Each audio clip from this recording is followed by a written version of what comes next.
We will now make an introduction to raster data.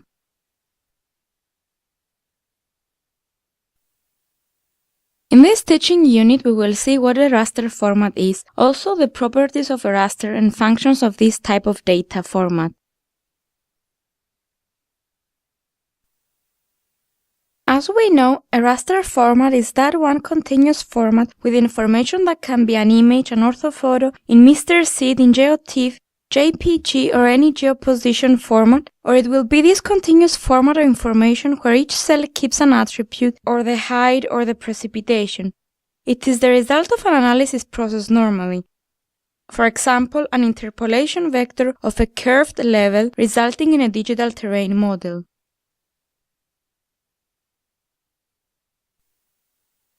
We are now at the properties of raster layers.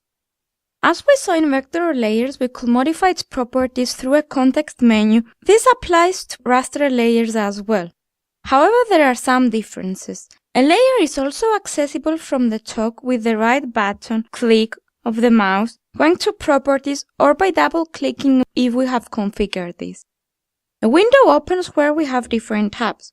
We can see that there are certain differences compared to vector layers.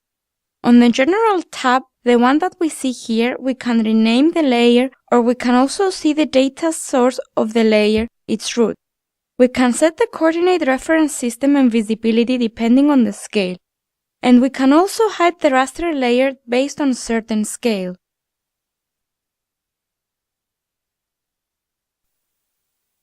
Another property of the tab of the raster properties is the style. We saw that for vector layers on this tab, we configure the visualization color based on that data. Well, it is a bit of the same. Here, we use the rendering in function for the raster. If we have 3 bands, if we have only one, then we will use either a multi-band color, paletted, single band gray, or single band pseudo color. And what we do is to establish a classification based on the values of the data of that raster so that it shows them in a certain way.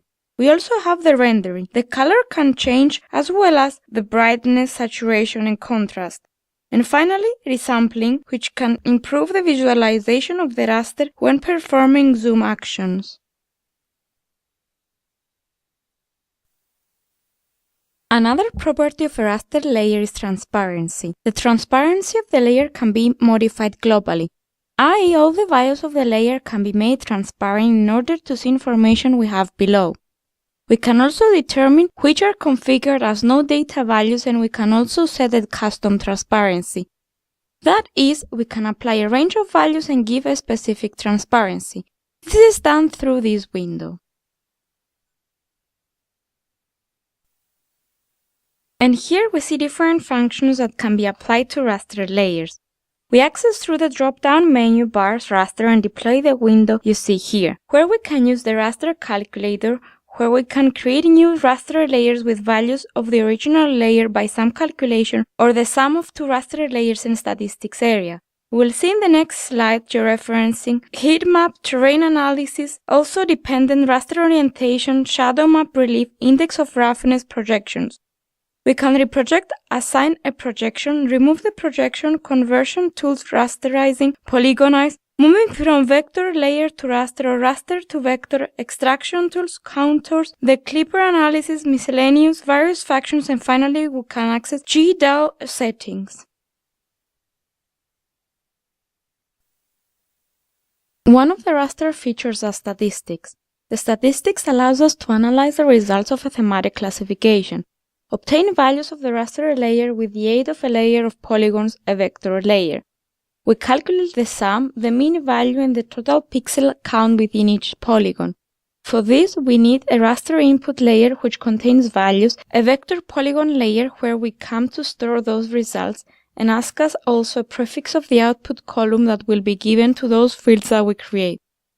This applies, for example, when we have a raster layer slope, where each pixel has the value of the slope, and a polygon layer where we have the residential area, for example, within an urban planning. We will enable this feature, for example, to have the average slope of each polygon in this residential area.